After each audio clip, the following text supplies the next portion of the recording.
In the name of the Father, and of the Son, and of the Holy Spirit. God, our loving Father, we thank you for the gift of this day. We thank you particularly for this new month that ushers us into the second part of the year. At the beginning of this month, we are privileged to have these conversations that matter, launched this very day.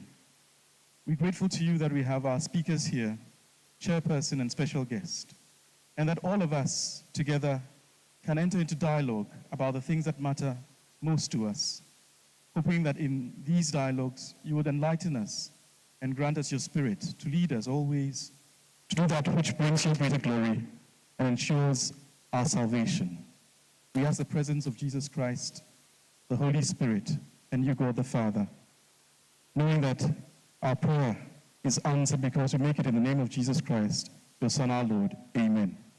In the name of the Father, and of the Son, and of the Holy Spirit. Amen. Please be seated.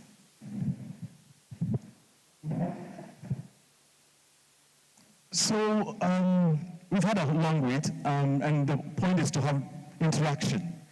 But we can't just do that. We have to have someone to lead us in terms of a chairperson. And I'm very, very privileged to introduce that person to us. Are you excited as well? You don't look it. Are you excited? I hope so. We have a very distinguished person to be our chairperson. I'd like to say something about her and then mention her name.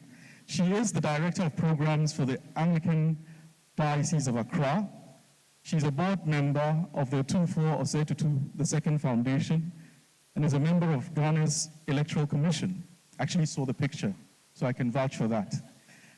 She is the co-founder of Equitas Foundation, a faith-based foundation which has a vision to see our youth find and pursue their passion. So we're in the right space. I'm sure there's a lot of interaction we could have along those lines. She holds a BSc in physics. And please, I think a round of applause is most definitely assured. And that's just the beginning. That's just the beginning. And an MSc in mechanical engineering.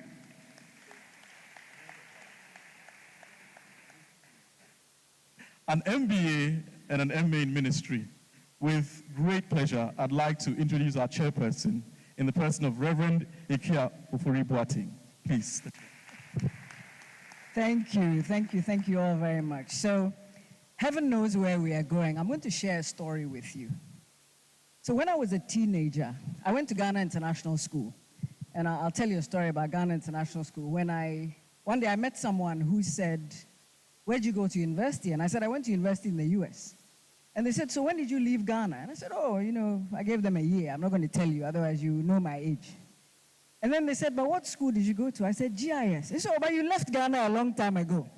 Because apparently when you go to GIS, it's like you are not part of the Ghana. When people are talking about schools, GIS doesn't count. But I was very insecure when I was in school. I wasn't the right complexion. I didn't think I was pretty enough. I wasn't all the things that the boys at the time seemed to like. I wasn't any of those things.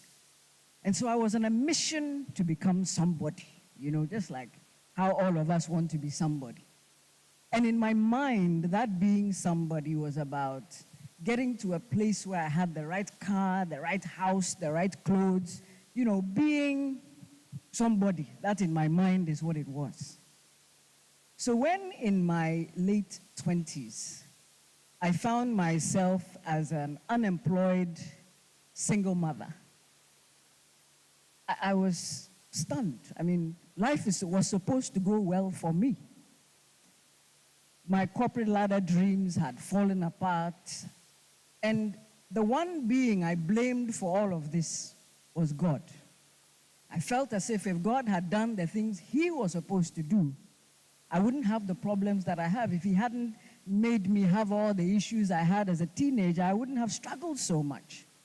So I decided to go to seminary, not to learn about God and become a better Christian, but because I was convinced that since God hadn't done well for me, I wanted to go and learn about him and then tell him to his face that I'm not going to serve you. Not because I'm ignorant, not because I'm angry, not because I'm emotional, but because I have learned about you and I don't think you're a good God and I'm walking away from you. Now, God always welcomes a challenge. So as soon as I applied to Trinity Theological Seminary, I got in like that. And because I was unemployed, I had a lot of time to do things in the seminary. I had time to go, I had time to study. I ended up graduating with a distinction.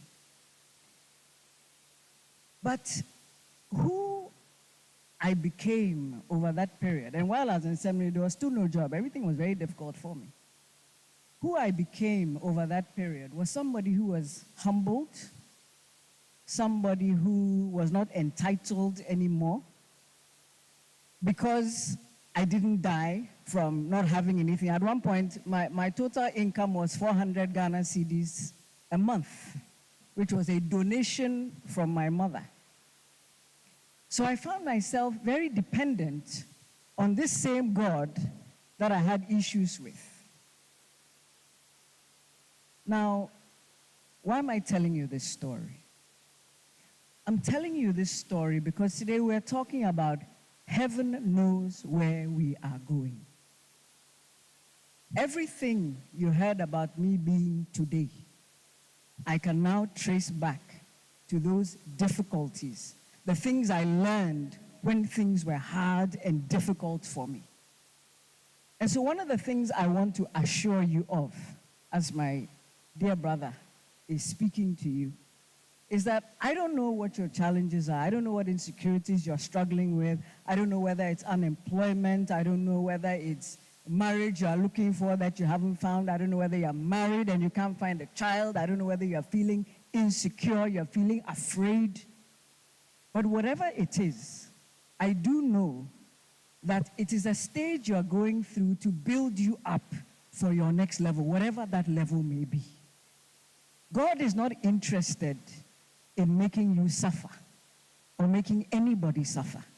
He's just looking to build us up so that when we come into whatever it is he wants us to do, we are not fazed by certain things because we've passed through them already.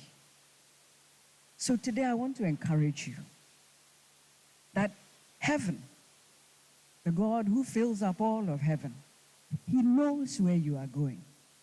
When he says, I know the plans I have for you, he's not just saying it because it's a nice scripture to quote. It is something that we should take to heart and use the difficulties and the challenges we're experiencing now to build on ourselves, knowing that we are going somewhere where we would need today's experiences to survive tomorrow's situation. It is my prayer that today you will leave here with something. That you will leave here knowing that God knows you. He's looking out for you and he's building you up for tomorrow. Thank you. Thank you very much.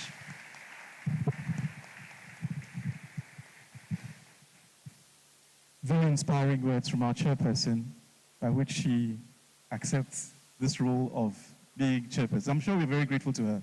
So why don't we give her a more resounding round of applause? I feel we are still a bit subdued. I don't know why. I'm hoping that we're like a diesel engine that picks up as we go. I am the moderator, the MC, and with the chairperson's permission, I'll continue. Which will be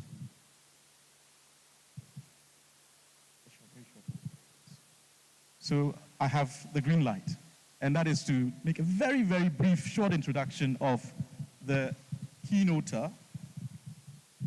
Would you prefer to stand? He's already up, so you can see that please give him a round of applause. But I have to say this about Mr. Frank Yedu. I have to say this. I first met him in 2019 at CalBank. I have gone, thanks to a colleague, priest Father Francis Otimbewa, to lead the Thanksgiving service at CalBank. I entered the elevator and a man, Christianly dressed in white, was there, And I expressed my concern about the fact that I'm not very comfortable with banks. He said, why aren't you? And I sensed positivity, I sensed, daring and all. Only to realize that he was the MD of the bank. And it's a huge bank. He set it up in many ways. The Cal Bank there at Independence Avenue, built it up real good. And I'll tell you this, after he spoke on that day, I have never forgotten what he said. It was so inspiring, and that is one of the reasons I am very convinced that he is the best person to lead us in our inaugural Conversations That Matter. With a round of applause, let's welcome Mr. Frank. Thank you. Thank you very much. So I do have a prepared text, and I'm going to read that. We're going to have a conversation after. Okay. So allow me to thank Reverend Father Adi and the Arrupe Jesuit Institute for giving me the opportunity to share my thoughts with you. Reverend Father, thank you very much. Allow me also to take this opportunity to recognize and congratulate the 16th King of the Ashanti Kingdom, Otumfuo Setitu II, on his 25th anniversary since ascending the golden stool as Asante. In these 25 years, he has ruled wisely and exemplified what a people need as a leader. So Otumfuo, wherever you are, we wish you 25 more glorious years. And allow me to also take this opportunity to publicly thank him for being a mentor and support over the past 25 years. In 1971, there was a band called Osibisa. They played a wonderful song titled Warrior, Warrior. I'm not too sure that I should sing the song or not. But the lyrics of the song, any of you know the song? We are going, heaven knows where we are going. We know within, we will get there. Heaven knows how we will get there. We know we will. It will be hard, we know, and the road will be muddy and rough, but we'll get there. Heaven knows how we will get there. We know we will. These lyrics generally inform what I chose to share with you, having been given the privilege by Reverend Father Adi to determine the choice of my thoughts under the broad banner of mindset. In Osibisa's Waya Waya, heaven knew where they were going, and they were sure they would get there. I'm not sure the same can be said for your generation by yourselves, let alone by anyone else. And no, it's not your fault. It is definitely not your fault. When I graduated from the University of Ghana some 40 years ago to the day, I experienced the same emotions you're experiencing now. I was elated and pumped up that I had completed my tertiary education and possessed what in my mind was a highly priced first degree. I was certain a good job would follow soon after national service. Then I was also anxious about whether that would be how my life after school would play out. No, it did not play out that way. Times were hard, but nowhere as hard as you're experiencing now, which is why I say to you, it is not your fault. You are faced with an altogether complex and difficult environment. Complex because your generation is what I call the microwave generation.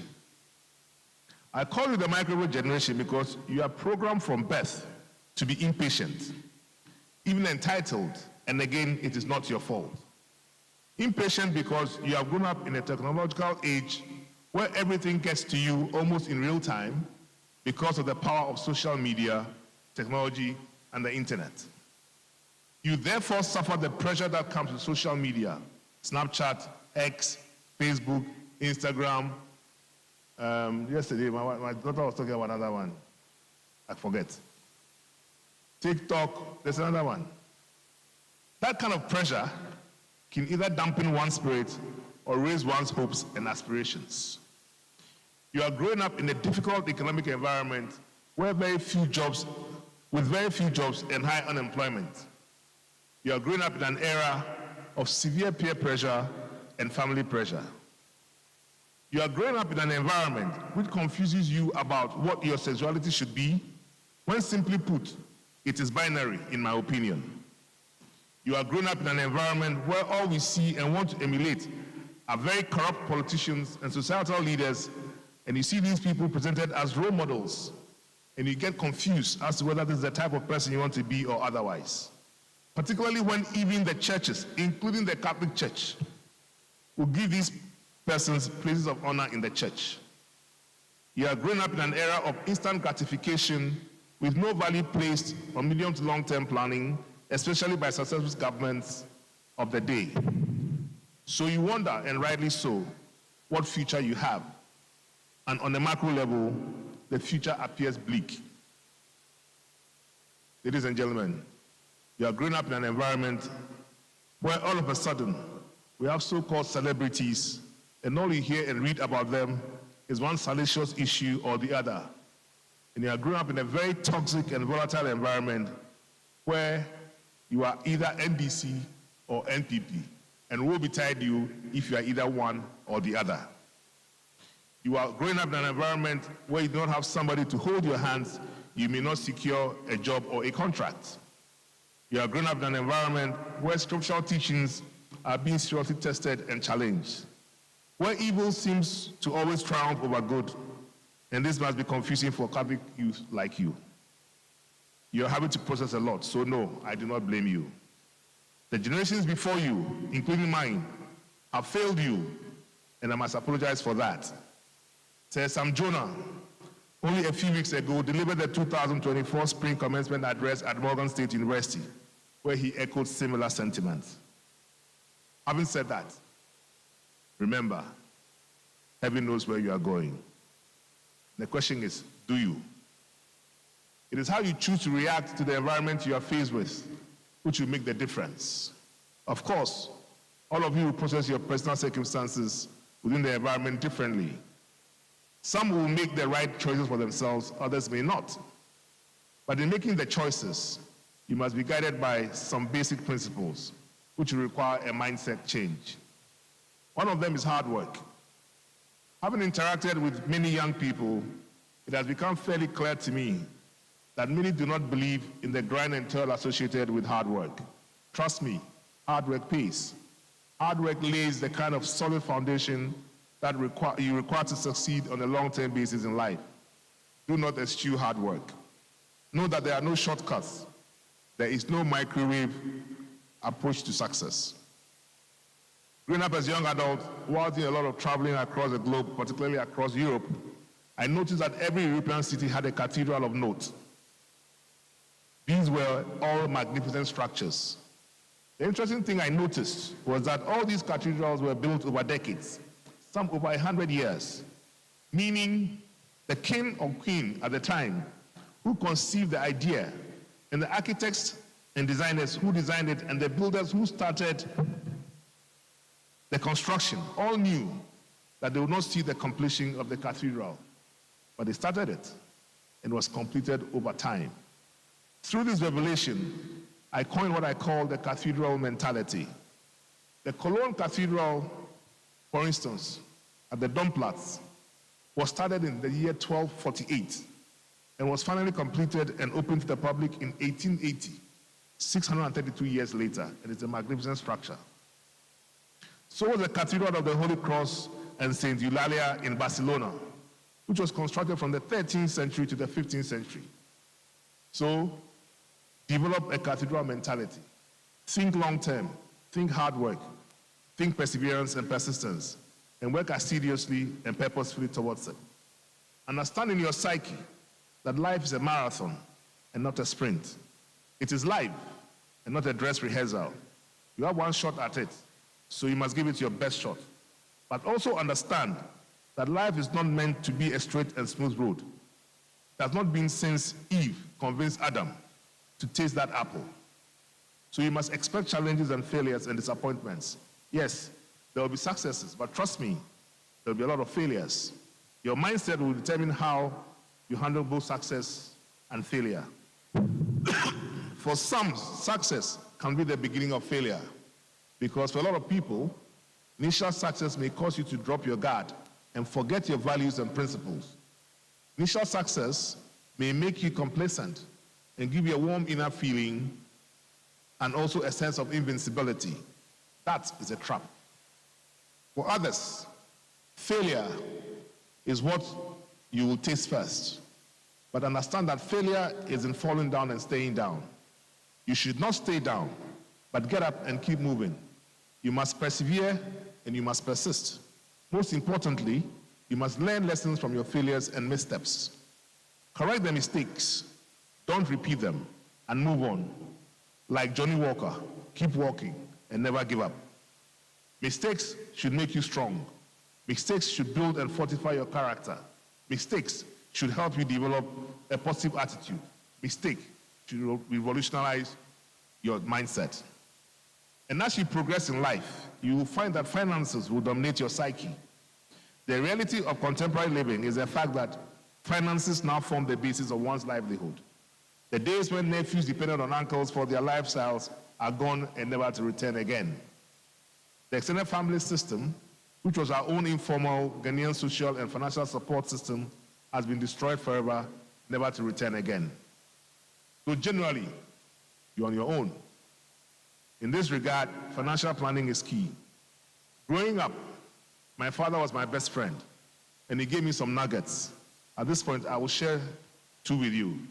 The first was, he said, my son, never spend beyond what you earn. And the second was, if you can, save a percentage of what you earn every month.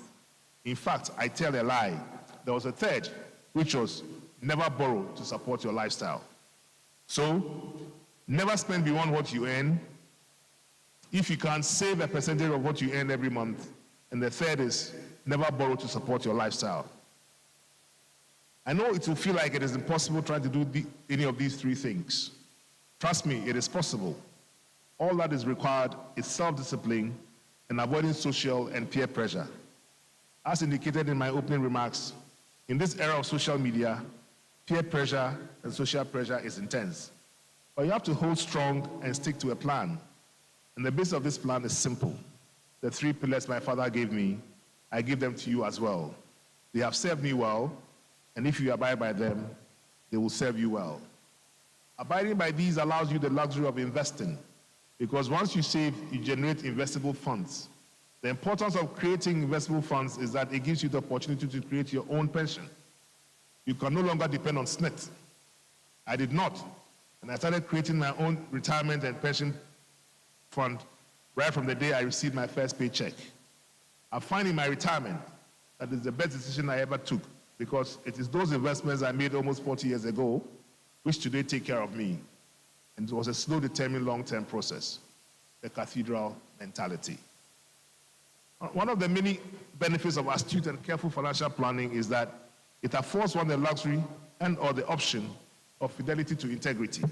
Of course, there are financially well-to-do persons who still do not care two hoots about their image, character, integrity, and reputation. But it's also clear that once you are financially settled, you can afford to protect your name, your family name, and your integrity. When you are broke, so to speak, you are predisposed to all kinds of schemes and temptations to make ends meet.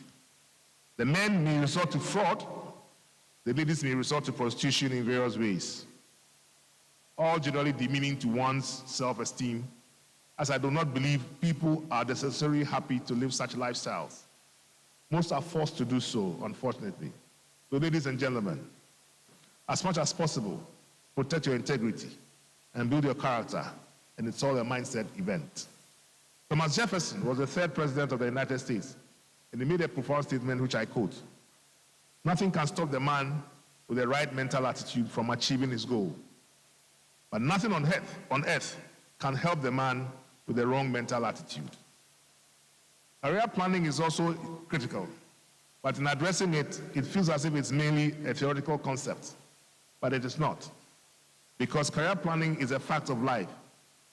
It is, but I imagine that with a high unemployment rate in Ghana, how many of you have a realistic chance of securing employment? The University of Ghana has a student population of approximately 75,000. KNUST and the University of Cape Coast are not far behind. Then there are private universities and the other public universities. Altogether, there are about 70 universities in Ghana, graduating tens of thousands of students a year, mostly having read humanities. So what jobs await these students? Very few jobs. And what skill sets do these students pick up at the university? None. Really, at least not the skill sets ready-made for the workplaces and jobs available. In this regard, career planning is critical, and it will require an accommodating and fluid mindset ready to consider and or create options. One should not be fixated on a white-collar job in the job market at all costs because you have a first degree in economics or banking and finance. Plan your career such that at any point in time, you'll be relevant in the job market, meaning you have to develop other social or artisanal or special skills, and also understanding that as long as you're making a satisfactory, honest living, it is okay. You do not have to be in a suit to be considered successful. Then recently, there's a complicated addition or development of both technology, robotics, and AI, and the threats to the workforce. These developments make career planning even more complicated. You really must read about these technological developments and understand the impact they can and will have on your career. Definitely a number of jobs will be replaced by bots and AI, but they will also provide further career opportunities, and maybe it is time for all of you to consider taking lessons in coding. In challenging times such as these, being inspired and motivated is very difficult. Once your mind is cluttered with what you perceive as problems and difficulties, it is very easy to feel deflated and defeated, almost depressed. This is where you find the churches profiting, because whilst I do not necessarily subscribe to the practices of these charlatans running these syncretic churches, I must admit that almost all churches provide some sort of psychological support to the defeated and challenged, and perhaps through that means prevent people from deep depression and desolation. Nevertheless, you must develop the ability to self-inspire and self-motivate. It is a difficult prospect to achieve, but it is priceless. You can be inspired by books you choose to read or the people you choose to follow on social media, but you must also develop the ability to self-inspire every morning. It doesn't matter how difficult it is. You wake up every morning and you trudge. You forge ahead. You motivate yourself. As Osibisa said, the road will be muddy and rough, but we will get there. Ladies and gentlemen, the mind is a powerful organ. And if you set your mind to it, it is possible to achieve what you set out to do. It is possible, but mindset formulation, mindset change is everything. And remember, no riches are greater than a healthy body, and no happiness than a joyful heart. Do not give in to sadness or torment yourself deliberately. Gladness of heart is the very life of a person, and cheerfulness prolongs his days. This is from the book of Sirach, also known as Ecclesiasticus. This is where the Catholic prayer, Lord, take away all anxiety, I find most appropriate.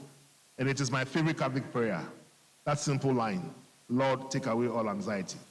So at this point, seeing that this is a Catholic Church event, it will remiss of me, and seeing as the chairman is a woman of the cloth, it will be remiss of me if I do not talk about the importance of prayer in all this.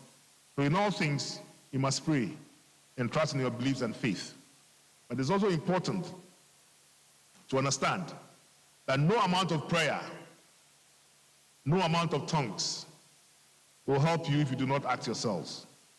William Dutch Sheets, an American pastor, said, prayer is not a check request asking for things from God. It is a deposit slip, a way of depositing God's character into our bankrupt souls. So by all means, pray unceasingly, but act purposefully. Ladies and gentlemen, I wish you well in this journey called life. And remember, life is live. It is not a dress rehearsal. And explanations are explanations. Excuses are excuses. Only performance is reality. So like Nike, Just do it. For heaven knows where you are going. The road will be rough and muddy, but you will get there. Good luck, thank you, and God bless.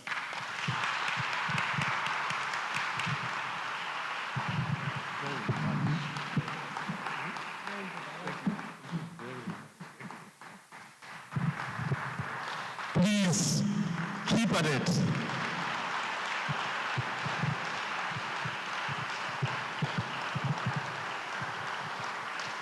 I did tell you, didn't I? And this is just the tip of the iceberg. When I heard Mr. Frank Edu speak some years ago, he spoke about the Roman Ridge School and how it started.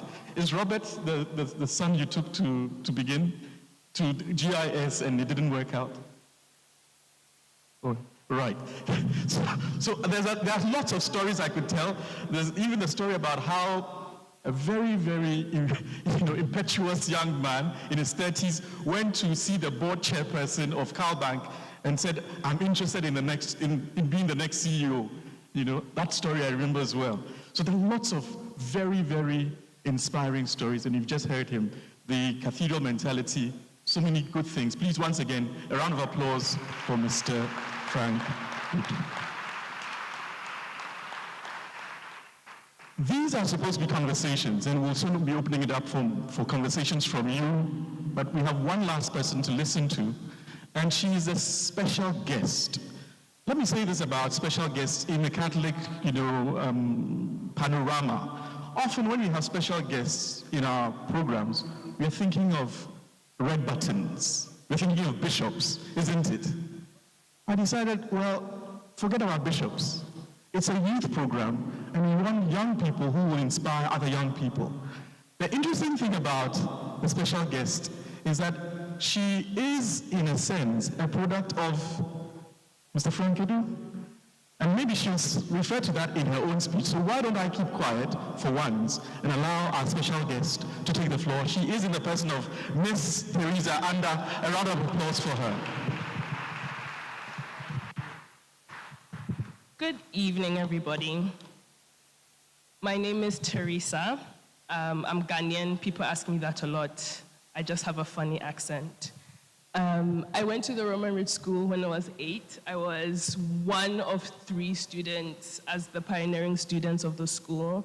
So I'd like to thank Mr. Frank Edu for following his dreams and making a school that is very close to my heart. Roman Ridge was the first school that I enjoyed.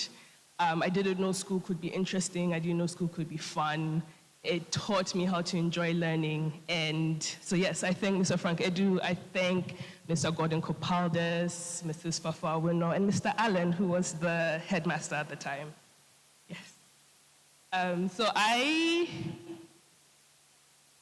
went to a lot of different schools, again, because of the accent I have to explain. I lived in Nigeria, I lived in Tanzania because my dad was a banker. And then I went to another fundamentally life-changing school called Waterford Kamhlaba. It's in the Kingdom of Eswatini. It's a tiny country in between Mozambique and South Africa, and it changed my life completely. It taught me that you can learn outside. It taught me you can learn in different areas with different people, and that helped change the way I saw the world, and it impacted my mindset in an extraordinary way where I can now stand in front of everybody and talk to you about it. So I'll start with the 3 main things I remind myself before I do anything, the 3 main things that anchor me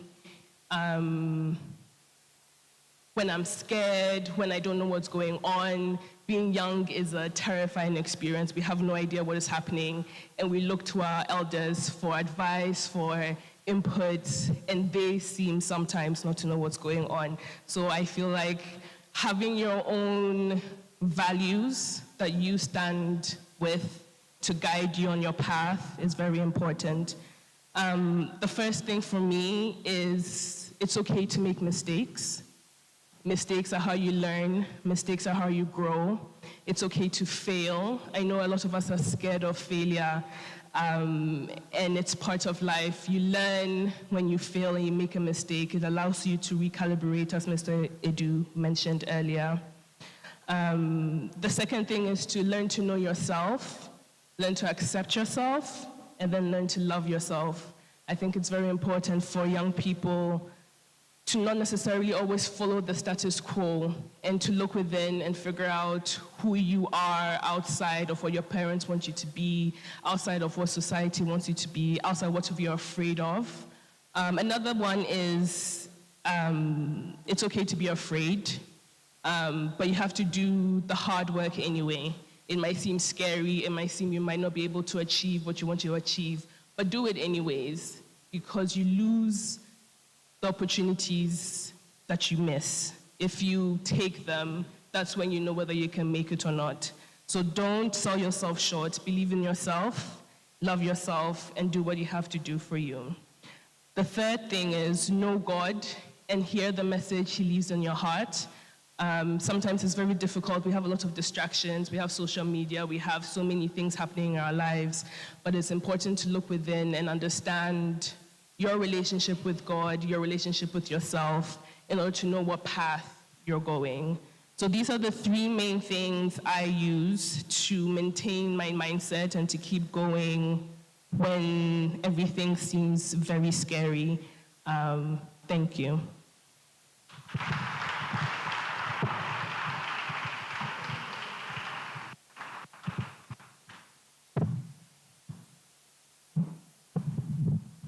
Thank you very much, Theresa.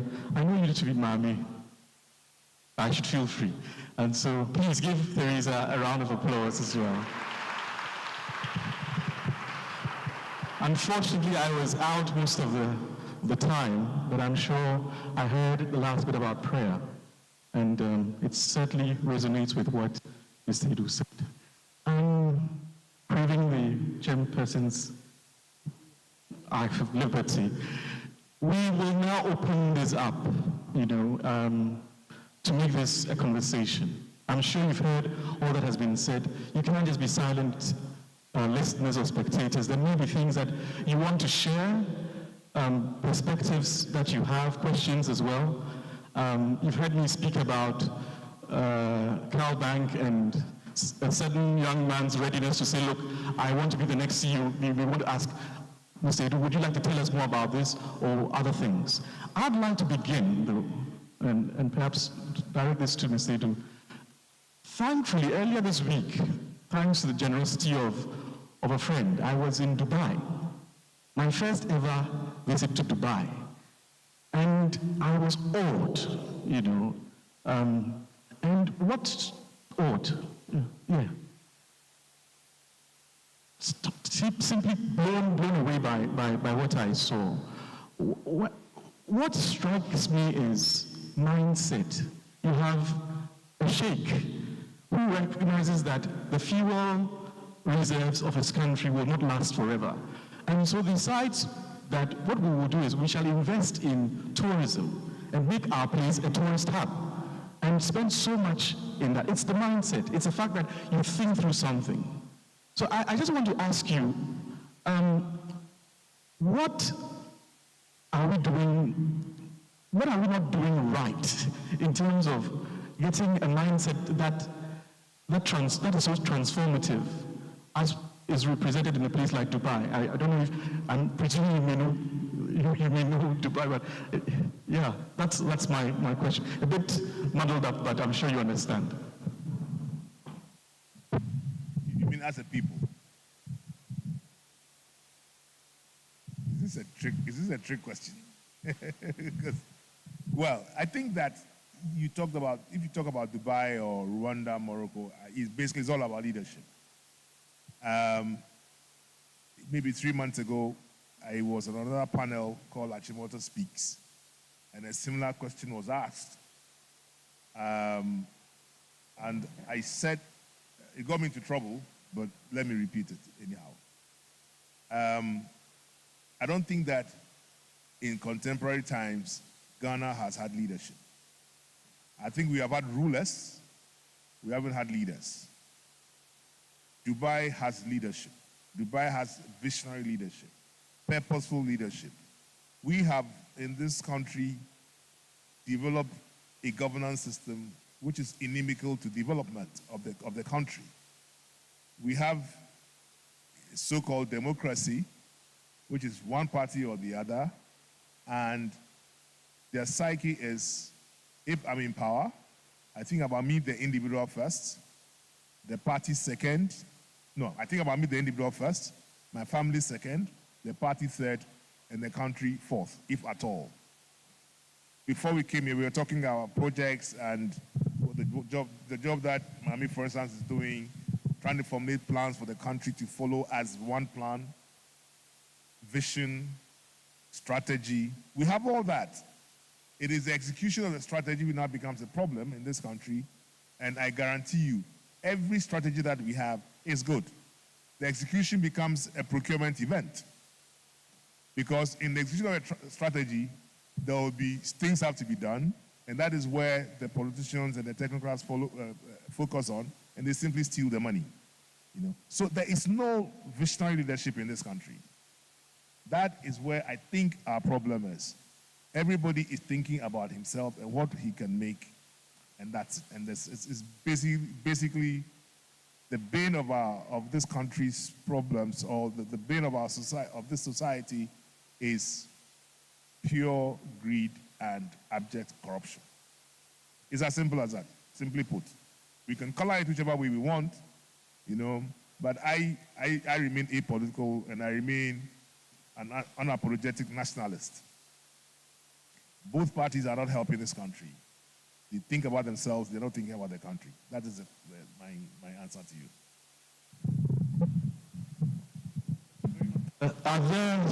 Is there anybody who would like to jump quickly follow up to my question? Any takers?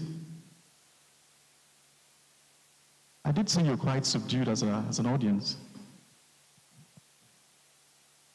Right, yes, please. Do we have a microphone?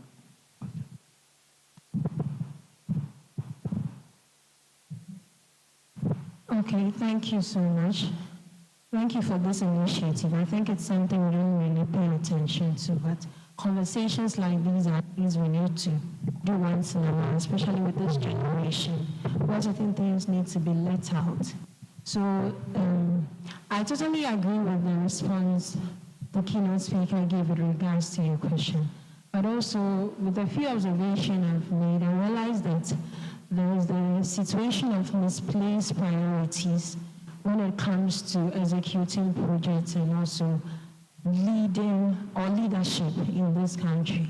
And I'm mentioning it because it's something I also want us to take or bring our minds to as individuals. We are in a country where we see, just like the example of the Dubai you're making, they saw a vision. They saw that there was oil, right? But then this is not going to last forever. So then we need to take another sustainable step and work towards it. And this is what they worked towards, implemented. And that is booming the economy, right? In our context, I think there are a lot of things we can look at. Whatever resources we have now are not sustainable. We have ourselves exporting raw materials and other things which would, some are renewable, some are not. And I believe in some years to come, we won't be able to boast in how much cocoa we have, how much gold we have, and all of these resources. And I think it's time our leaders look at another step. Look at a vision ahead. What can we do with the resources we have now? What can we do to build something that older generations can benefit from? And I think in his speech, he made mention of how the older generations have not really looked at the generation after them, and that is something we need to do with. But I just want to add up to what he said, that I think there's the issue of misplaced priorities. Things that the nation is prioritizing now they look more myopic, not looking at the long term. I think that's something we should look at. These are conversations we should have in higher stages so that leaders can look at and make an step. And also for our individual selves, when we are making decisions, we are applying our lives. Let's try to go beyond what we see now. try to prioritize what will help me in the next 5 years, in the next 10 years, and not just throw resources at things we are enjoying now. That's just what I want to add.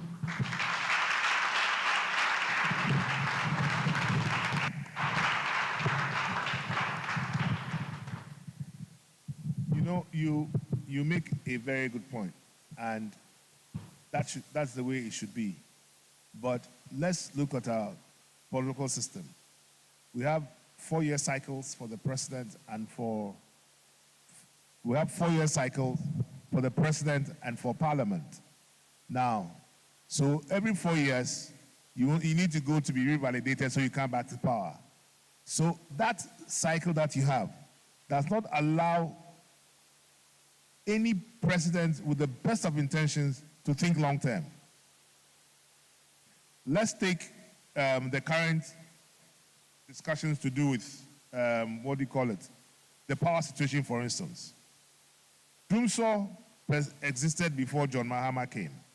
Everybody, Kufuor went to Libya, went to Nigeria, borrowed money, borrowed oil, to power the plants so that intermittently we have power. One president came and says, okay, I'll provide a long-term solution. I will build the power plants. Power plants are not built in 18 months. So we had now had Doomsor for 4 years.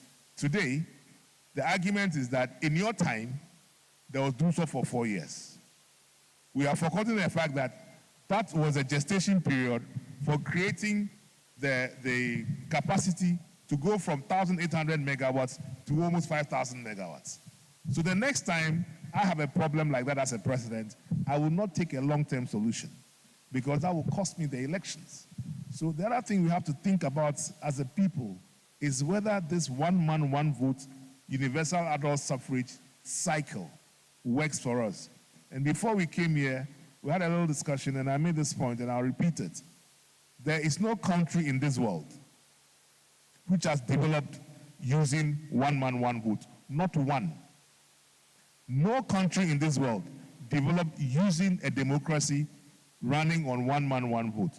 All of Europe, Eastern, Central, Western Europe, developed using kingdoms, fiefdoms, and dictatorships. It was after they had developed that they started using this one man, one vote. Even the so-called bastion of democracy, which is the United States of America, does not practice one man, one vote. They practice something called the Electoral College. So you can win the popular vote, as Hillary Clinton did, and lose the presidency because you did not win the Electoral College. So one of the things we need to do as a people is to take another look at this governance system that we have foisted on ourselves. This cross between Whitehall and Capitol Hill, it is not working.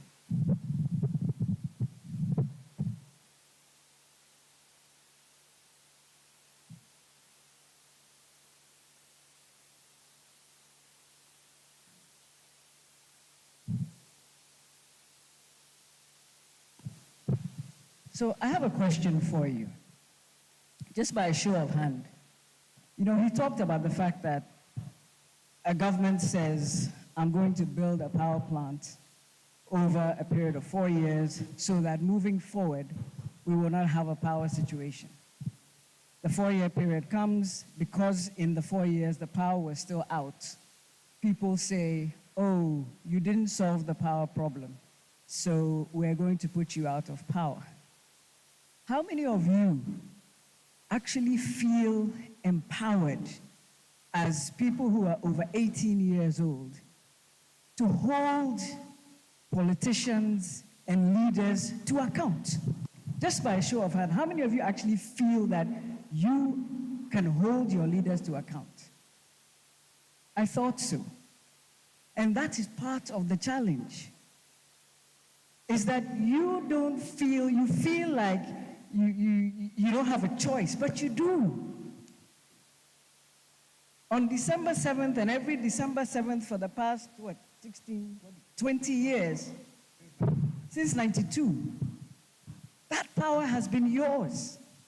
But you're not exercising it because you're not seeking information.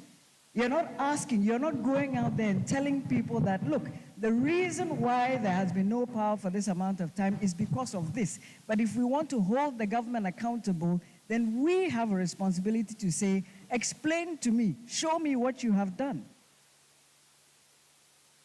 So let's start to think about that. When we talk about changing mindset, let's start to think about you as an individual. How powerful are you? No leader, there's no dictator in this town. Everybody was put into power by you. Thank you very much, Reverend. Are we familiar with the Arab Spring? Hello? Are we familiar with the Arab Spring? Are we familiar with the Arab Spring? Those who are, just again going by our chairperson's request, raise up your hands. Any people familiar with the Arab Spring? Anyone, just raise up your hand. Wow. Are you familiar with Kim Kardashian? Kim Kardashian?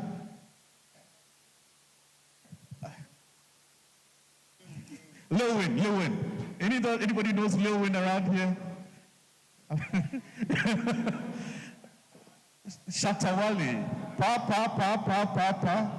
There you go. Yes, there are some questions or contributions. Thank you. Okay, thank you very much.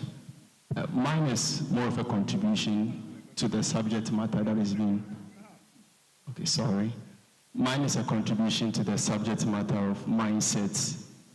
And I believe when we are talking about mindsets, we also want to be looking at education, because it's from that point that we get to teach the people, instruct them, guide them to whatever to do. And going through our educational system right from basic school, in Ghana, if you are not fortunate to have the opportunity to attend some of the good schools, it means you are going to have a problem with mindset right from the beginning. And as time goes on, you are getting into the higher institutions where you're supposed to be gaining valuable skills that should be preparing you for the future. You don't get the opportunity to be equipped with those things. And these same people transform to become leaders or get into leadership positions. And unfortunately, the system doesn't equip them with the entrepreneurial mindset as well. So when a person is in power, he or she is afraid of what to do because they cultivate a kind of habit or lifestyle during their leadership period, and they are afraid of how to sustain those leadership, lifestyles. So they tend to want to hoard money or resources, which I will say is one of the reasons we are facing some of the challenges we are facing here because of leadership, as our keynote speaker said. Because leadership is not equipped with the mindset of creating opportunities and creating things that will last for the future, for the long term, as Dubai did. Also, about the youth of Ghana, or I'll say the youth of Ghana, let me not be general to the whole of Africa. I've observed one thing, that when it comes to things we are supposed to speak up to or speak about, we tend to shy away. And we tend to do the unnecessary things rather. For example, a government or a leadership is doing something, and instead of a youth to offer constructive criticism, they tend to make them memes and laugh about them. Yes, it's good to have fun, but certain issues should be spoken about so that the leadership will take you seriously. We had a program we attended, and we were supposed to ask questions, and someone went up and spoke about something unnecessary. I don't want to speak about that, but spoke about something which everyone said, this will not make leadership see you seriously because you are supposed to put up an issue which they will respond to, and you tend to ask questions that are not pertaining to what is interesting or what is particular about a particular situation. So the three things I want to speak about is education, entrepreneurial mindset, and then the attitude of the Ghanaian youth in terms of speaking up to leadership and speaking about the things that matter in society. Thank you very much.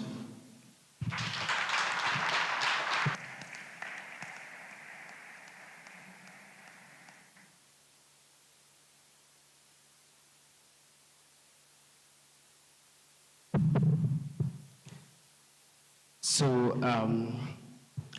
growing up as a young, small boy, my uncle loved politics. and he will always make sure you go and get an ID card and stuff like that. Voter's ID. So I became 18, I got it, I went to vote and all that. By that point, I realized that this country, our leaders feel like nobody can talk, they can't be even a coup or something like that sort, so they don't care. If you look onto other nations around that, there's a fear that if we don't do this, the youth are going to rise and fight us. There's going to be somebody to disagree. So they have the fear that, yes, but here it looks like, at some point I think like, should I even vote in a way? I don't want to do this. This is like just waste of time, right? But I believe if the leaders have this feeling that there's some people who can come against us, can come even for our lives if we don't do the right thing, they will actually do the right thing. And I spoke to people about this, and I heard that, okay, the military and those security staff have been, getting into, so they can't even utter a word if the need arises, So I want to believe it is about we getting to know that, the leaders getting to know that if we don't do this thing, I can be arrested, I can be taken into action, So I want to believe maybe the security system should be brought back where if you're a leader, you are misbehaving, we get you off the seat and put in somebody else. Because there's no any fear anywhere at all. That's what I got to say.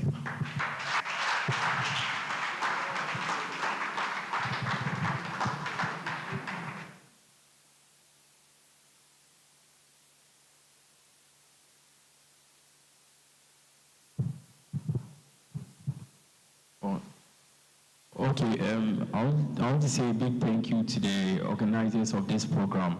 They've really done a great job to incorporate us, the youth, into such conversations. So my question is to Madam Teresa, and I would prefer to say lady because she looks more younger. So for me, as growing up, I heard throughout your speech, you said something. It was very good. It enlightened us a lot. It has motivated us a lot. But something broke me down throughout the journey. He said we should live outside our stethoscope, if I'm not mistaken. So that's more plausible outside Africa, I must say. So welcome to Africa, especially this part of Ghana, where I think throughout the outbreak of technology now, everything has changed. But previous times, we were having our parents saying, if my son is not a lawyer, a doctor, maybe an engineer or something, then he's not going to make it in this life. And as you said we should live outside our stethoscope. And in Ghana here, me thinking, I would like to do aerospace engineering, this, and that. My mother would be like, are you sure that's what you want to do? She'll keep on influencing me to maybe be a lawyer, doctor, and what she will say is, I'm not sure you get money with this, and in Ghana, it's not going to be possible that way. So one thing I would like to say is we'd have to educate our parents more about other fields and everything, and how we can, and bring other resources so that we also can be in those fields as in those outside Africa. And so the question is, please, I want you to give me an advice of how to deal with these things. Because I can't fight with my mother being like, mommy, I want to be a mining engineer or something. She'll be like, hey, shut up. You have to be a doctor, lawyer. If not that, you'll not be successful in this life. So thank you very much.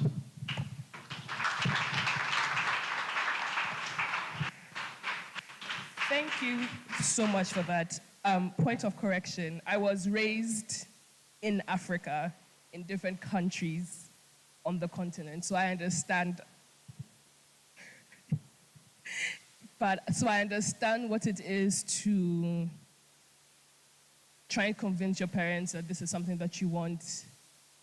I think it's important to have ownership of your life. Your parents have a lot of influence on you and they know that. And you as an adult need to take charge of yourself. Your fear of authority starts with your parents. And that's why when we come into the world, it's difficult for us to speak to adults or speak to people who are older than us, who have more authority. We have, we're not confident in ourselves because we believe that because we're young, we don't have enough information, we don't have enough knowledge. But of yourself, you're the only person who has that. You're the only person who knows what you want and how you need to get there. You need to be able to convince your parents, like you do with everything else, that this is the right thing for you. I know it's hard, but that's why I said you have to do things even when you're afraid. Even if you think your parents will kick you out or you're going to fight every morning, you need to fight for your life because it is yours. Your parents are living their own life. They have their fears and their anxieties of where you will end up as well. But at the end of the day, it's yours. You know what I mean? You're only here once. If you want to be an aerospace engineer, you make that happen, and your parents will have to deal. I know it sounds insane, but it is very important, I think, regardless of the fears. So I run a foundation that actually deals with that very issue. It's called the Equitas Foundation. And our vision is to help young people find and pursue their passion. Now, a lot of times, the challenge you're talking about stems from the fact that there are three things which when I spoke about resilience, the ability to overcome the challenges that you're going through. And so when you're going through a challenge where you know within yourself that there's something you are passionate about, but your parents and everyone around you is saying, no, they won't allow you to do it. A lot of times it stems from three things. That you haven't built up a resilience that comes from one, knowing who you are, knowing how to interact with other people, and understanding the business world, corporate awareness enough to be able to make a case for yourself. Now, what we do at the foundation is we work with you to build your own case, your own pitch for why you should be able to do what it is that you want to do. And we also work with parents and so on, guardians, to help you. But one of the challenges I have, and it pains me about this country, is that we define youth as being from 15 to 35. Because what that means is that if you have a child at 20, by the time your child is 15, both of you will be youth. And the problem that creates is the mindset that says, I'm a child. I'm not old enough to decide for myself. I'm not old enough to do for myself. But if you ask Frank, when he started making decisions for himself, he was categorized as what today we will call youth. So there are ways, but a lot of it starts with you, knowing who you are, and being able to make that case. And when you talk to Father Kwani, we can, if anybody's interested in coming through the foundation, we especially work with university students and university graduates because you are the guys who tend to struggle the most with the issue of, I'm holding this piece of paper that says I'm supposed to get a job, and yet I can't get a job. You are the guys who struggle the most with, I hate what this piece of paper says I can do because what I really want to do, I don't have a piece of paper to do. So I'm pursuing a career in something I'm not interested in. Frank spoke about the fact that it is important to work hard. And it is. It is important to strive through these things. And it starts at the point of identifying who am I? And what am I most passionate about? And how can I use my phone instead of reading Instagram to figure out how do I transition this into a profession? Thank you very much. And for those who are interested, there'll be more the opportunity to know more about the Equitas Foundation and perhaps benefit from it. There seems to be someone at the back. Yes, please. It's a hand back. Please go ahead. Just okay. So you asked how many Please come forward a bit so that we can see your beautiful face. Please, is this fine? Please, you asked how many of us hold our leaders accountable, that we go to the polls every 4 years. then we vote. But how many of us actually, and no one raised up their hands. But this is a situation where in our country, when we hold our leaders accountable for things, we don't get any results. So it's like we are always complaining and there's no action. And at some point we'll get tired. That's why we always use memes to laugh about it. But it's not like we're laughing without pain. No. There's pain in the laughter, but there's nothing much we can do about it. And even, we don't even have much avenues to talk to our leaders because we cannot get to some of them. Like the people that are supposed to listen to some situations, maybe they are not aware of how we are truly suffering or how we are truly pained. But even to get to talk to them is a problem. And we'll not hear, like they will not hear from us, and they will not know how we are truly feeling. During our vacation, my area, they turned the water off. Our water was not flowing. And I called Ghana Water Company. I was on hold for 2 days just to find out why my water is off.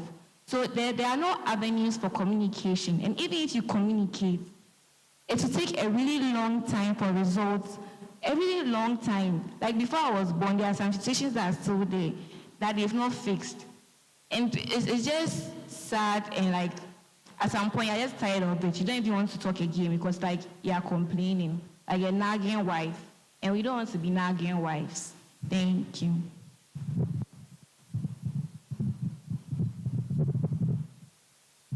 All right, thank you. A very good evening to everyone. My points are just 4, and I'll just make it as short as my height. Yeah. Yeah, so the first thing I want to talk about is our very own father who said that their generation has failed our generation. I want to disagree in the sense that our generation is worse more than your generation. We all are testifying to the fact that we are students and we have SRC, we have GRASAC leaders, and they will buy a bench that will cost 100 cedis, they will inflate it to 100,000 Ghana cedis. I'm very positive that, yes, politicians, the help with the campaign funding and all that, but I believe our generation is worse more than your generation. That's my first point. 2, with regards to politics, I strongly believe that it is time for the church to involve in politics. Let's leave the politicians aside. Let's leave them and build our own political party. A political party of love, a political party of sharing, a political party of caring, a political party that will look at the interests of the people and not just our selfish aim. And my last point is on agric. Trust me, I had a background of business. I did banking and finance my undergrad, and by the grace of God, I switched to agric. And trust me, if we're going to do a survey now, that how many of us want to work in the agric sector, if it is not the ministries, I'm sure we will get 10 out of us, or even less than that. Percentage-wise, we'll get like 1% of us saying that I want to work in the agric sector. And trust me, this is where our strong foundation is. And sincerely, during one of my research, I had an encounter with a man who was telling me about some of the projects that some people wanted to fund. One was even a Catholic church priest who wanted to, a land just to fund people who want to just farm. So this was a condition: just avail yourself, farm, we'll give you the land, we'll give you a building, everything. Just come and farm. When you are done, we pay the price of the product, and then that is all. And when they were looking for the politicians to sign this contract, what happened was that they were requesting for money before they allowed them to work. And these people actually went to Benin, and the project is working. So I believe it's time, if those who want to really invest in agric, fetch out the youth. Let's forget about the government. Let's fetch out the youth and invest in them. My brother was sharing that there are youth who are trying to be innovative, but the opportunities are not there. If you have the funds that you want to invest in agri, please look up onto them, call them, and invest in them in secret. I believe we'll do better. And sincerely, these are some of the conversations that we need to talk about. The youth, we need to go into agri, regardless. There are so many sectors in agri that you can go in without farming. So please, let's look at on this one too. Thank you.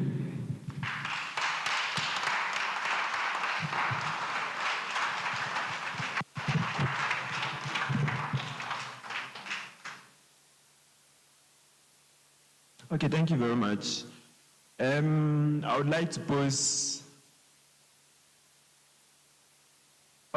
pose this to all the panelists, especially our lady, Miss or Mrs. Teresa. You made mention of us failing and coming up again and all that's being resilient. But I want to ask, this is a question to all the panelists.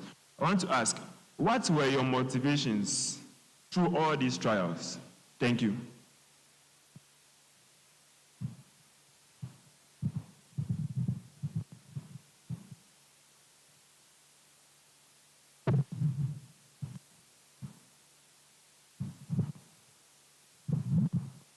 Okay, thank you very much for the opportunity. I have two questions. My first question is to Reverend ACCRA. So it's just an add-on to the lady's question about asking whether we have the ability to hold our politicians to book. Yes, there are people who have stood up to our politicians, but in a country like Ghana, what do we see? Most of the times you hear bad things happen to them. And of course, everyone loves life. People are scared of losing their lives.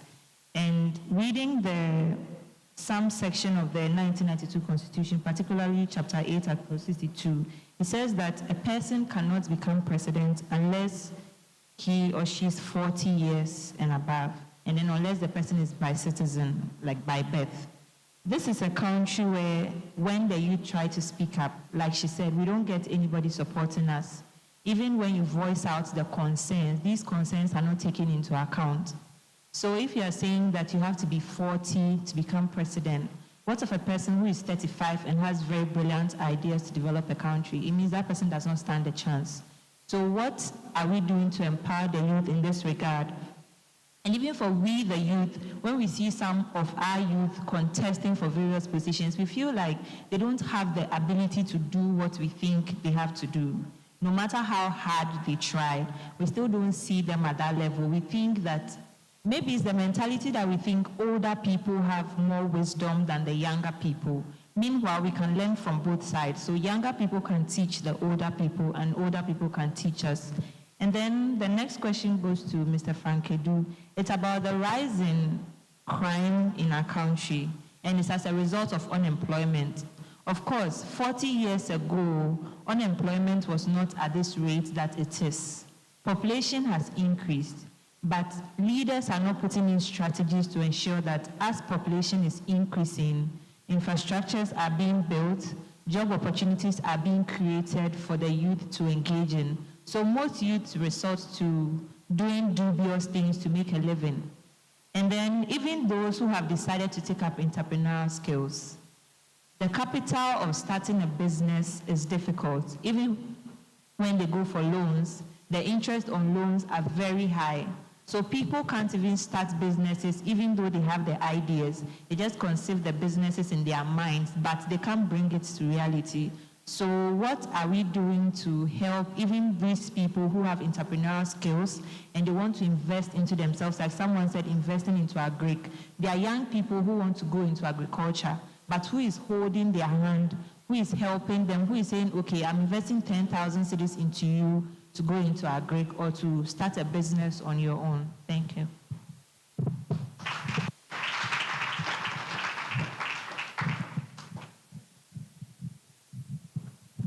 Thank you for your questions. So the issue of young people's voices not being heard, there are a number of issues around it. First of all, how many of you are familiar with the Private Members Bill? Private Members Bill. Okay. So the first challenge is that you guys are not informed enough. Okay. So the Private Members Bill is a bill that allows you as a private citizen to put forward issues that are a concern for you so that there can be a change in law, change in constitution, and so on and so forth. So when, as youth, we don't know about the Private Members Bill, we've immediately short-circuited our ability to influence policy, like policy that says you have to be 40 to be president. There's a right of a citizen to demonstrate, okay? The war in Gaza, I'm sure we all saw on TV how university students were demonstrating. It forced the American president to pay attention and to speak.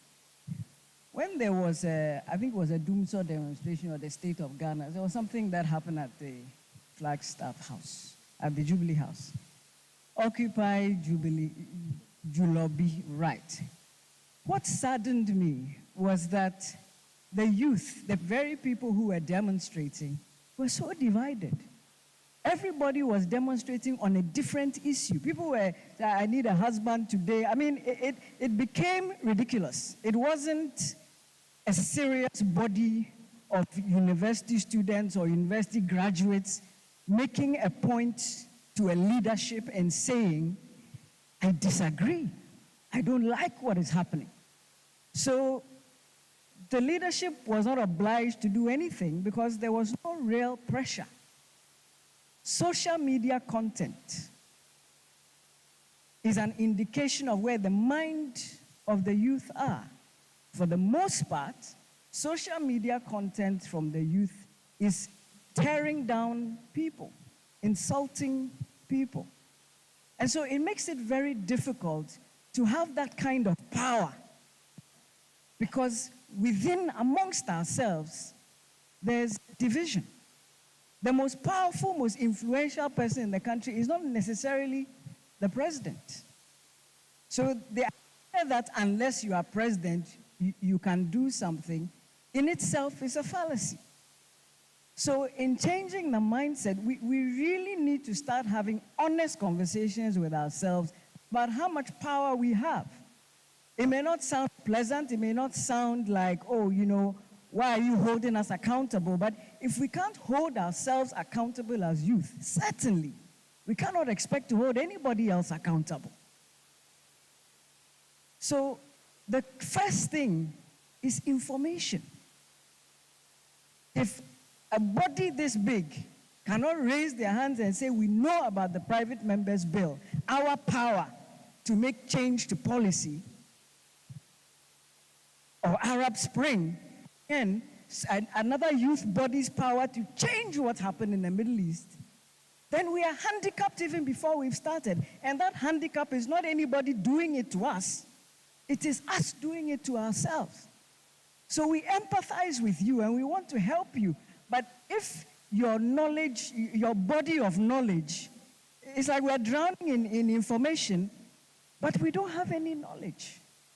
Because the questions we've asked so far, the answer indicates that the youth body, it has not empowered itself. And I understand why you feel unempowered, because you don't have the information. But the information is available to you. So, how many of you are students here? All of you, most of you. You know, there is either some lack of information, not enough information, but definitely not misinformation. If you look at the last census, the youth dominate the demography. So, in actual fact, this generation of youth, come December 7th, you can put a government in Jubilee House. Reason why I ask how many of you are on campus is that you've allowed yourselves on the various campuses to be divided by the political parties, as well as the electors. So now you have TESCON and who? And what? So one is MPP and one is NDC. That is a tactic by the politicians to break your front. Now, when I was at this place in 1980, it was the heady days of the revolution. And we fought as students. Our lecturers, they put petrol in the lecturer's beard, Professor Fripa, and lit a match. He had a long beard. BAM Library has 6 million volumes. It was the biggest library in Africa after Alexandria University. They went there and they took the books and they made a bonfire out of the books. And yet, we fought Rollins. And we fought and continued fighting until we got changed. We were on our Luther. There are things that I cannot say on camera, you know. But the point is that at the time, the student body, and across the board, Tech, Legon, and Cape Coast, 3 universities, only 3 at the time. And we fought in sync against government policy that was not palatable to us. Problem is that you guys have allowed yourselves to be divided. 1. 2, you are not interested in reality. In reality, you are not interested in the governance and the politics. You know, I think that you are not, if Reverend Ikia says, how many of you know about Arab Springs? And nobody raised his or her hand. I was actually quite shocked. And if you like, Google Arab Springs right now. It brought down 5 or so governments in North Africa. And was one person, 22-year-old boy, who didn't have a job. Out of frustration, stood in public, poured petrol on himself, and lit himself, and sent a message on social media to his friends and colleagues that he is protesting against unemployment. And that cascaded across the whole of North Africa. 4 or 5 governments were overthrown.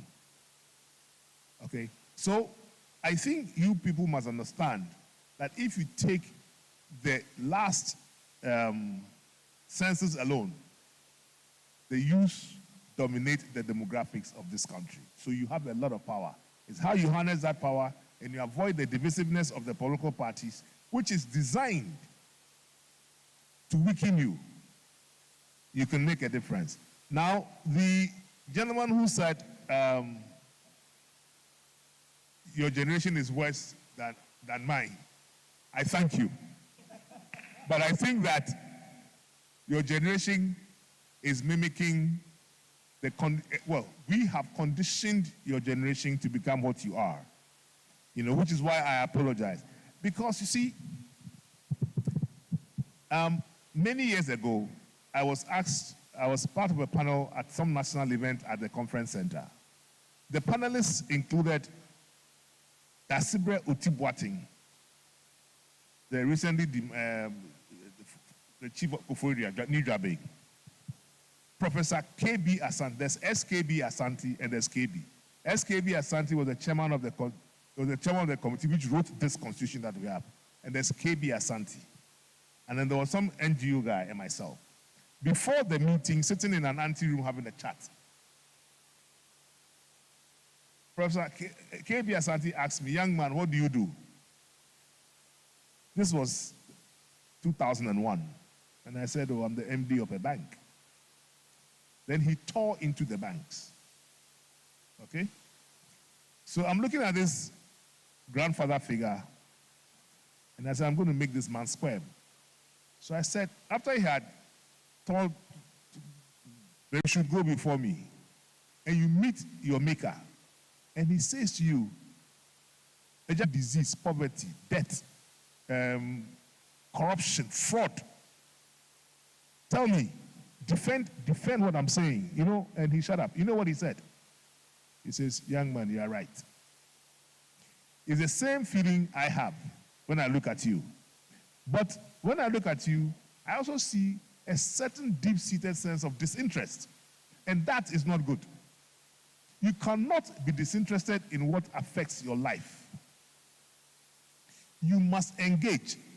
If you do not engage, in my village, They say if you are getting a haircut from a barber, I don't have any hair, and you don't speak to it, you get a bad haircut. And that is what you are going to get if as youth you do not come together and speak up and forget, nobody's going to do anything to you.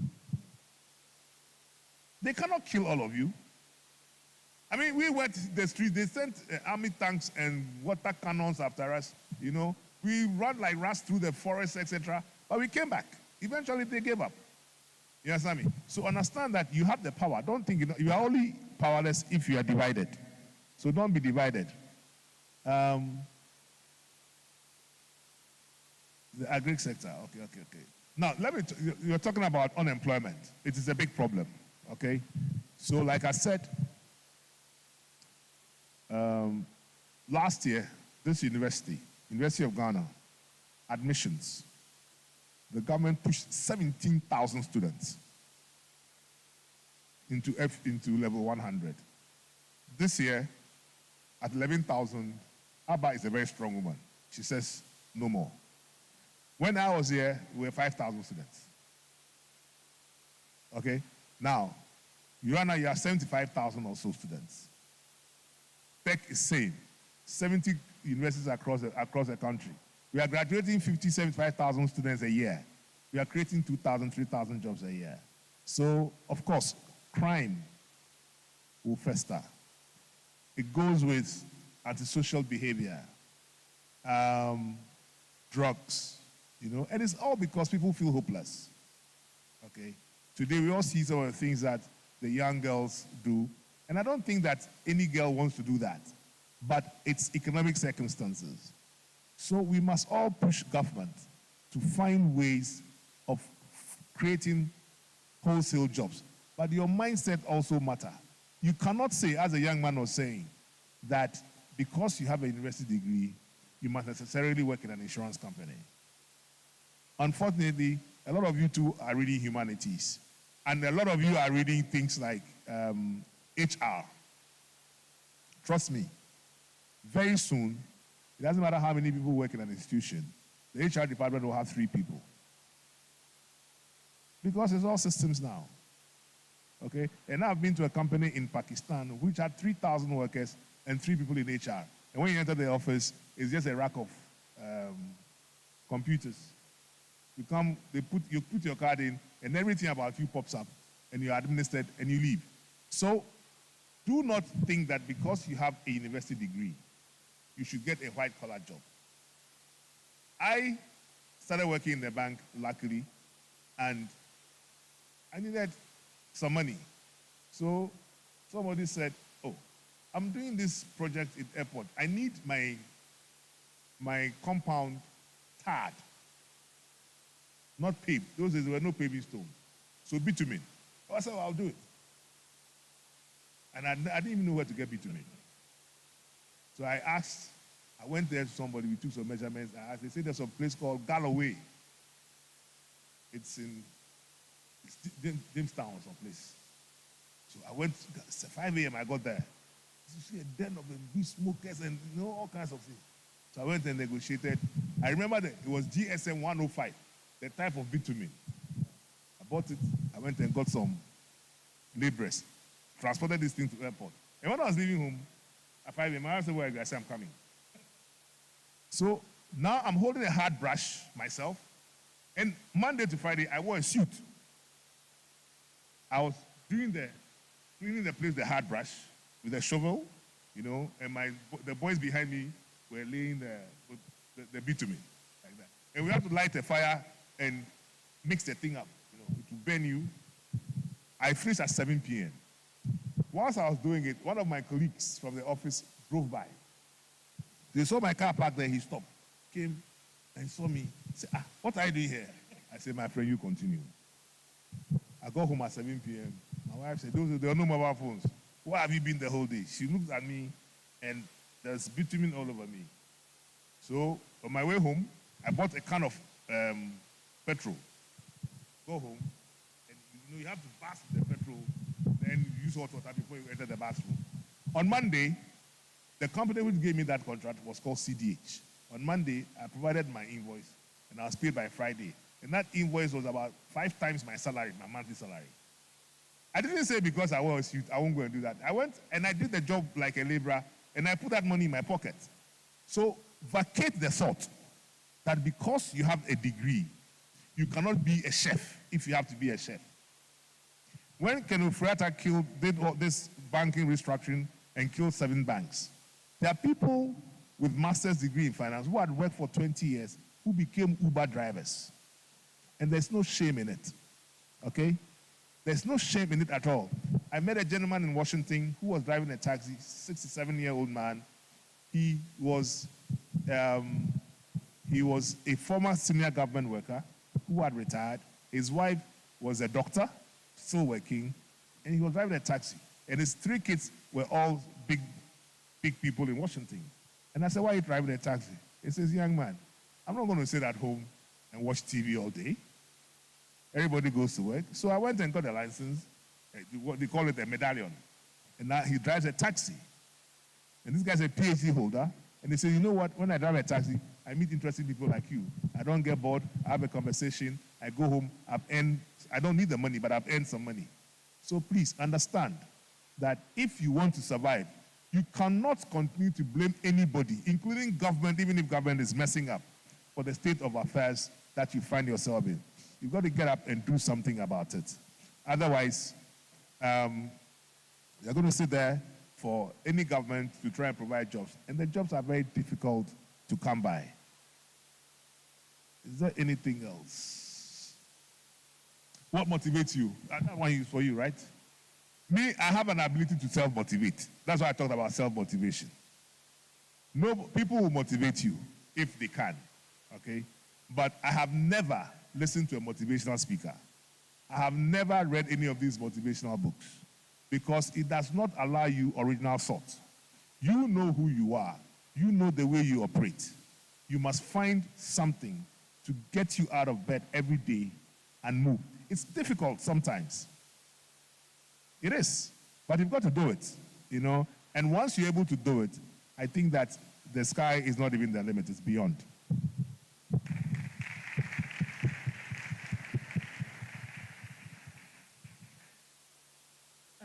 I think within the youth, there's a lot of apathy. So the unwillingness or it's not disinterest, it is you're tired.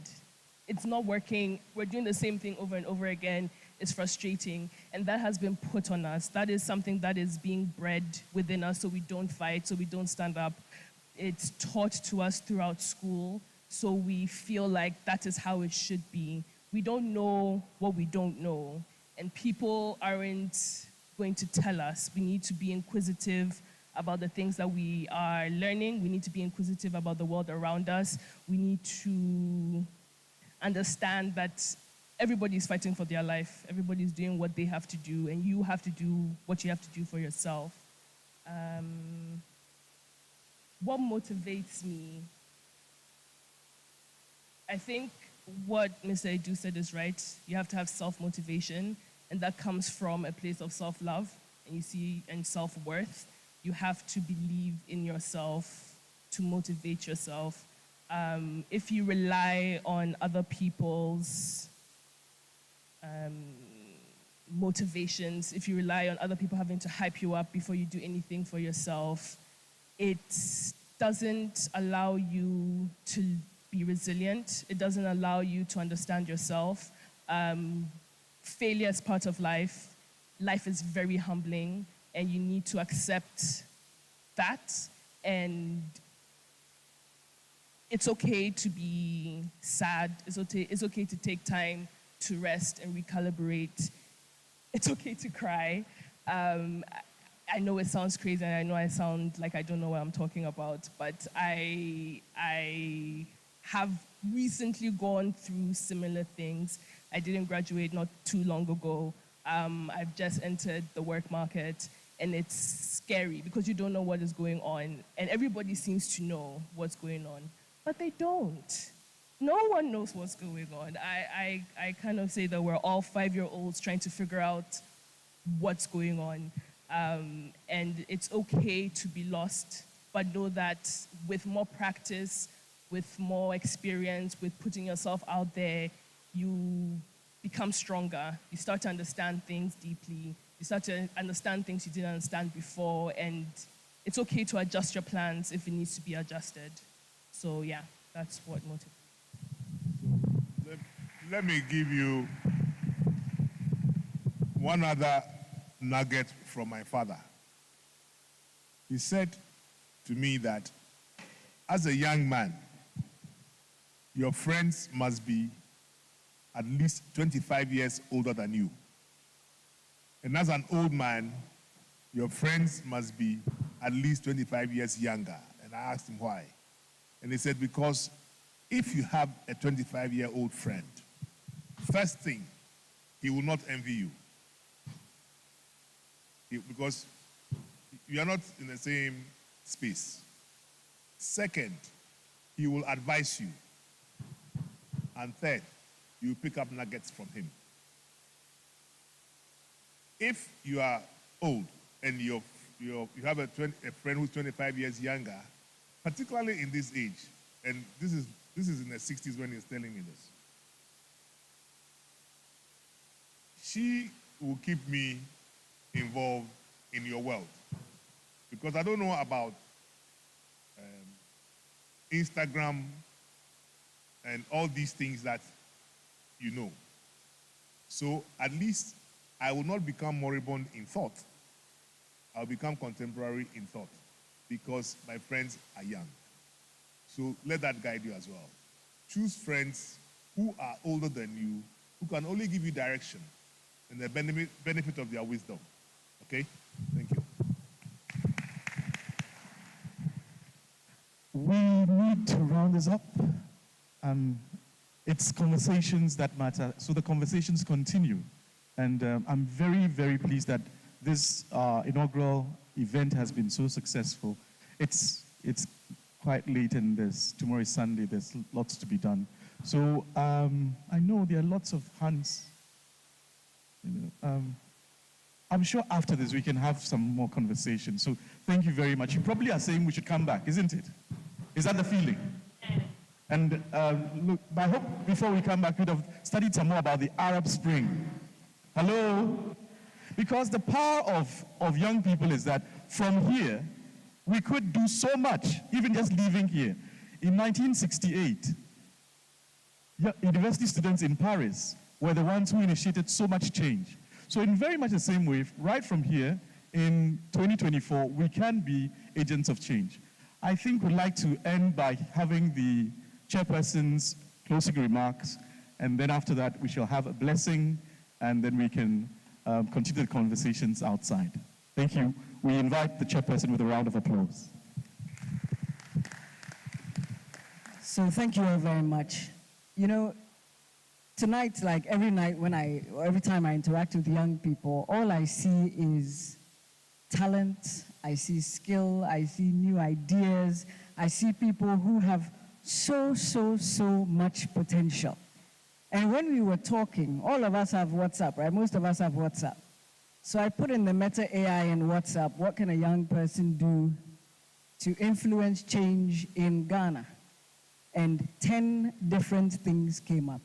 Technology, community, organizing community, education, collaboration, partnering with people, public speaking, going out there and letting people know what our position is, voting, entrepreneurship, leadership, volunteering. Volunteering is not a strong point of many Africans. Activism, okay? There's so much potential in you. And it is a beautiful thing to have faith and to have prayer and to work through your issues. But you know, faith is not a substitute for hard work, and prayer is not a substitute for planning. So certainly we should pray. We should have faith, but we need to work hard and we need to plan. Between Frank and Mame, there's been so much information that has been handed over to you. Apart from their personal stories, advice. And the power is yours. So exercise that power. Come together. Decide on what you want as a youth. And on December 7th, Don't go to the polling station thinking about how can I vote so that it will benefit my personal pocket and I'll end up with an SUV. Vote with Ghana in mind. I thank you for offering me the chairmanship. We are now going to ask Frank to lead us in singing. We are going.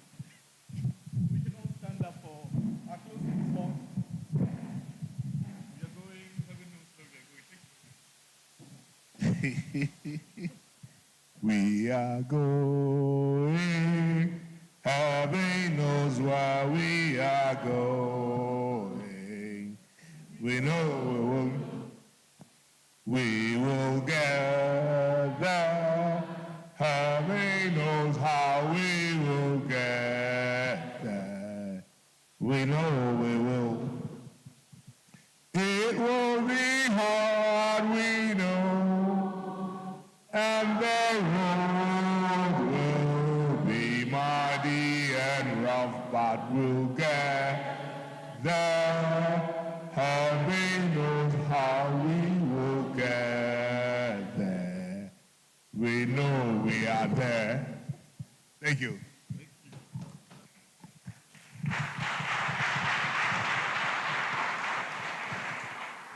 Let us receive the benediction. The Lord bless you and keep you. The Lord make his face to shine upon you and be gracious unto you. The Lord lift up the light of his countenance upon you and give you his peace. And the blessing of God the Father, Son, and Holy Spirit be with you, remain with you, guide you, remind you of how empowered you truly are, now and forevermore. Amen. Thank you very much. We shall have our distinguished guests leave, and then after that, we can have our refreshments. Thank you. I think we deserve a round of applause, don't you think so?